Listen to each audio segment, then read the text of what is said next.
Hello students, today we are going to discuss about the network topology under the chapter networking concept. So before I start with that, I would just like to remind you that we have already studied different types of network in our regular classes, which is LAN, MAN and WAN. So when we talk about the LAN, that is a local area network which is confined to a small building or the organization, MAN which spans the entire city, WAN which spans the entire country or the continent. So when we say about these networks, how exactly the data has been transmitted, how the nodes are being arranged whenever there is a transmission over the network. In order to understand that, we have to study about the network topologies. So the term topology actually refers to the actual appearance or the layout of the network. It actually shows how the nodes are being connected over the network. So today we are going to discuss about the first topology, that is the star topology. This star topology consists of the central node called as the hub or the concentrator. The hub is nothing but it's a kind of network device which helps you to connect the different nodes or the different workstation or the different peripherals over the network. Can you see? Right now we have three nodes. We have one server and we have one printer. That means the hub is a network device which helps you to connect the different kinds of nodes. It might be the workstation, it might be any peripheral device, or it might be any of the computers. Okay, any communication in case of star topology has to pass through the central node known as the hub. Now let us understand the working of the hub. Let us consider this to be as the source. Source is a device which sends the data, and destination is a device which accepts or receives the data. Now what terminology we have to use here whenever we are telling that we are exchange of data? So we have to use the terminologies packet. Now we have already studied in our regular class what is a packet and what it consists of. Packet is a small chunk of a data which consists of the actual data to be sent, and it also consists the source IP address and the destination IP address. Okay, now this source wants to send the packet. I mean to say it wants to send the data. So instead of using data, I'm using the terminology as packet. So this source wants to send a packet to the destination.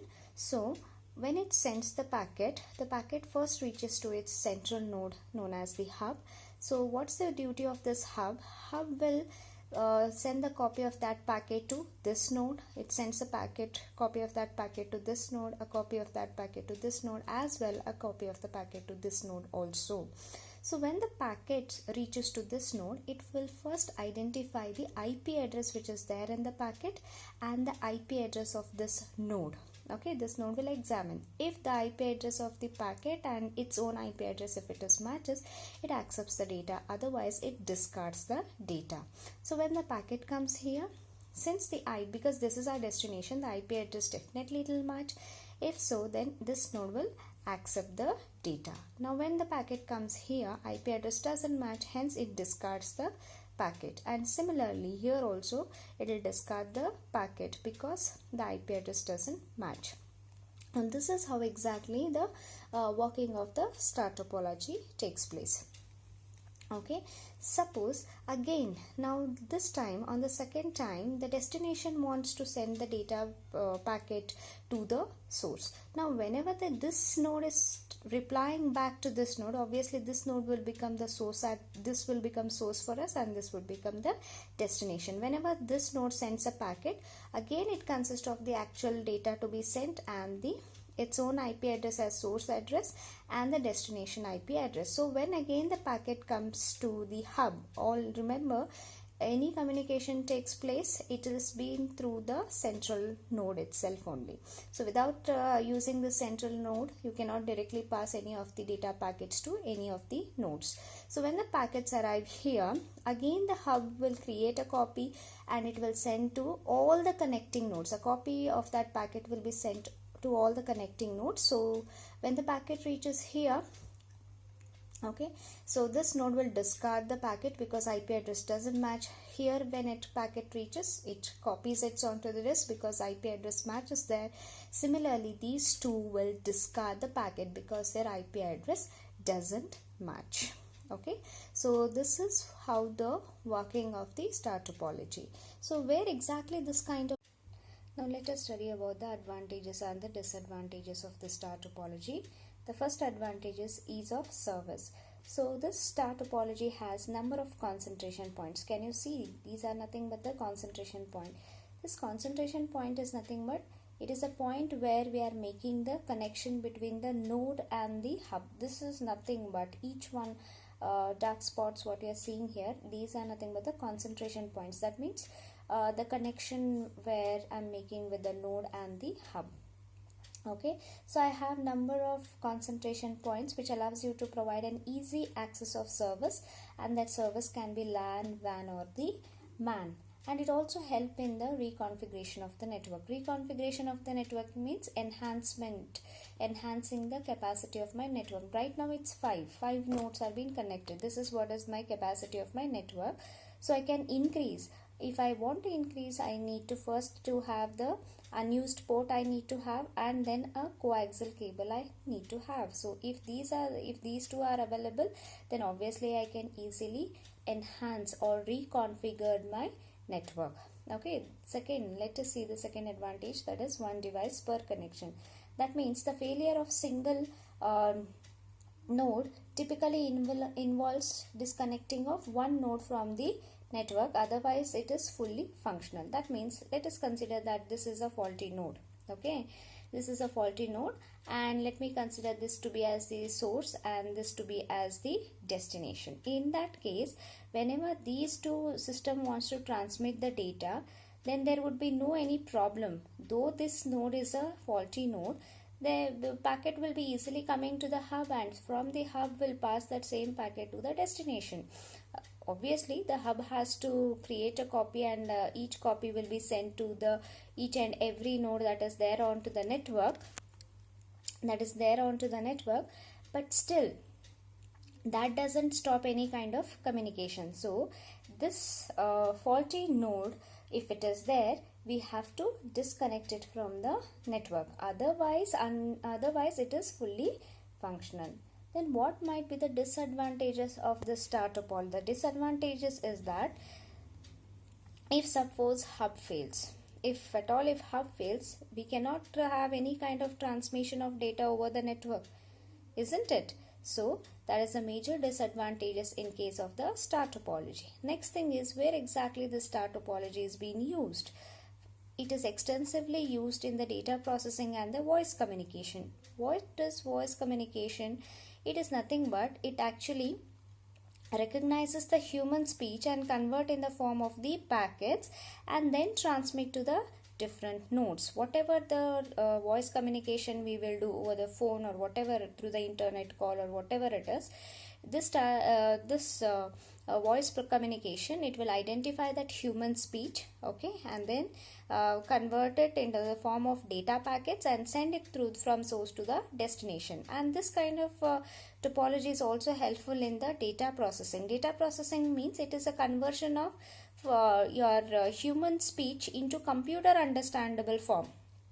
Okay, it will convert in the form of computer understandable form and then transmit the data to the respective destination. That is nothing but data processing.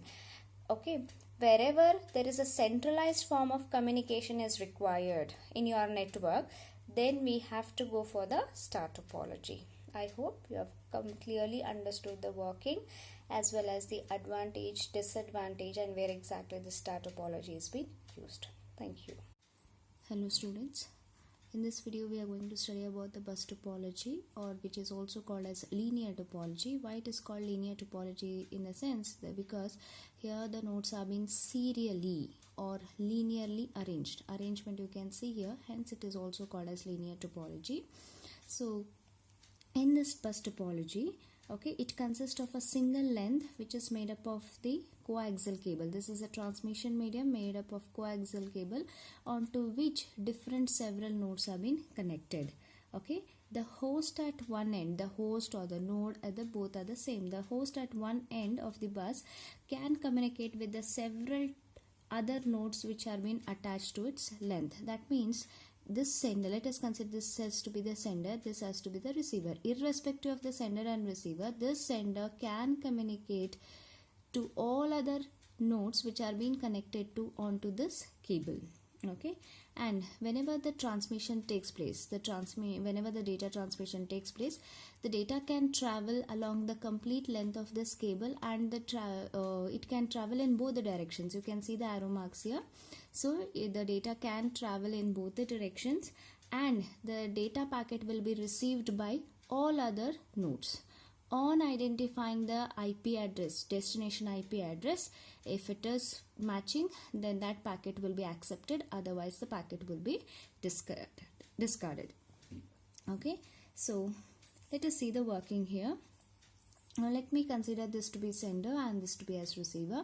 Whenever sender sends the data packet, okay, that packet again consists of the data which is to be sent, source address and the destination IP address.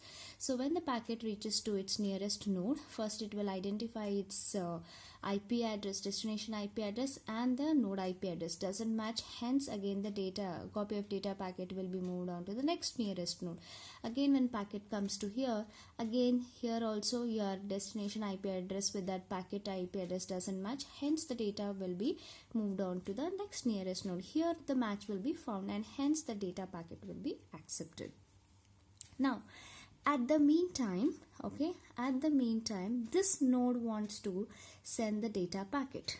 Okay, when already one data packet is already moving on to this cable, at the same time this node will try to send, the data will not be sent. It has to wait, okay, until the data transmission is over, until the data packet has been accepted by any other node, that this second node has to wait.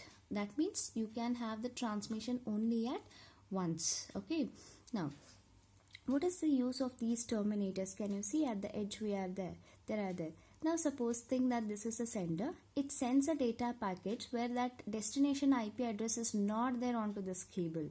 In that case, the data packet keeps on moving because none of the nodes will accept that data. Such kind of unwanted data or the unwanted packets will be absorbed by the terminators. Hence that data packet will be removed from this cable. Unless that data packet is removed, second chance will not be given to any of the node. That means the other nodes has to wait until the transmission ends, then only they can start their transmission. That is the reason why we need to have the terminators. So this was the working of the bus topology. Now let us understand the advantages of linear topology. The first one is short cable length and simple wiring layout. Here we are using the short cable length, which is made up of the coaxial cable onto which other different nodes are connected. Since we are using the short cable, the maintenance cost will be less and the installation cost will be less. That is why we are having very short cable and the simple wiring layout. Wiring layout in the sense the maintenance. Okay, sometimes it is required in order to have the network. You have to dig the earth and you have to place all those wires. So you need to always maintain to check whether you are getting.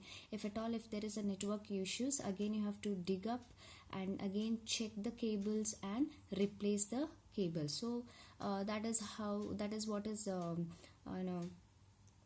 wiring layout. That kind of thing is not at all required in case of bus topology because we are using the very short cable. Next one is resilient architecture. That means the shorter the cable we are using, obviously it is very much reliable from the hardware point of view. The less the number of connections, it will be more reliable from the hardware failures, right? It will be more reliable from the hardware failures.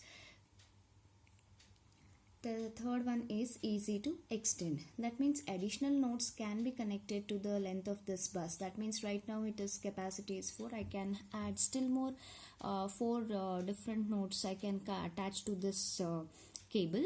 But the only thing is I need to have the extra segment. Okay, I need to have an extra cable segment. Plus I also need a device known as the repeater.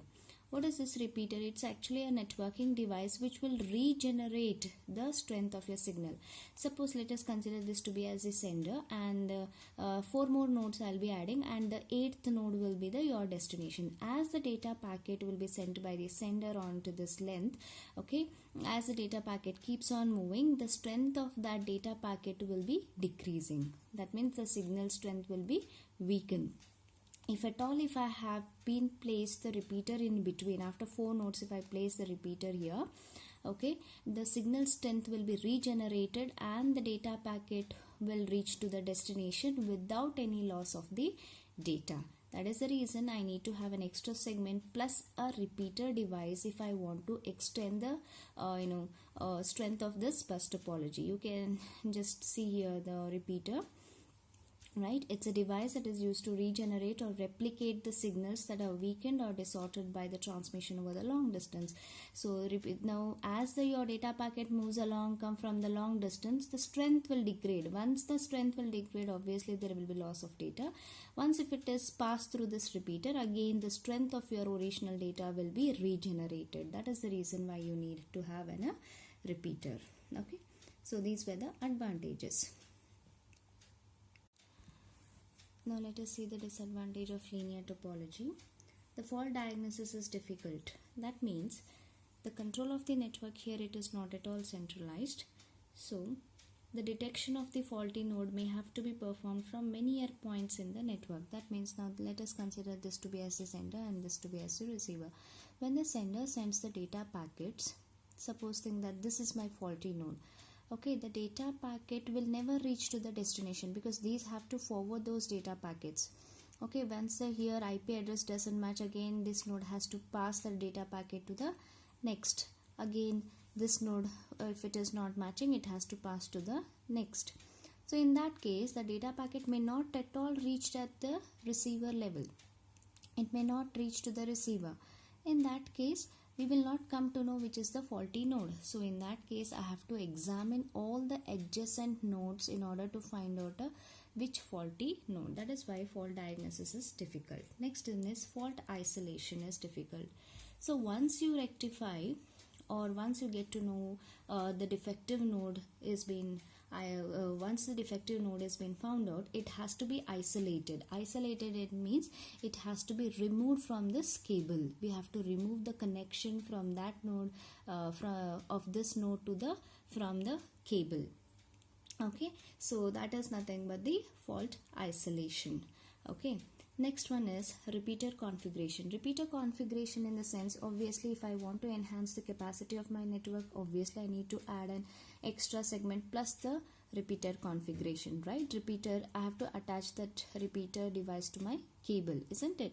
So you have to make the connection again. Yes, you need to remove the connection of this terminator, add an extra segment, add an repeater, then you have to at the end again you have to make the terminator connection. So repeater reconfiguration is necessary. Next one is nodes must be intelligent. As I have said in the working, that until and unless one data packet is there onto this cable, the second data packet cannot come. Otherwise it may lead to the collision or there might be the loss of data. So only at once you can have the transmission. If at all, if you have simultaneously, if other node sends the data also, there might be collision or the loss of data. So to avoid that only, there are the terminators are being placed here. Okay. So what I was telling here, nodes must be intelligent. So the nodes, all the nodes have to get the chance to transmit their data. So the nodes must be quite intelligent in order to decide which node turn is there in order to send the data packets onto this cable. Okay, so these were the disadvantages of the linear topology. Thank you.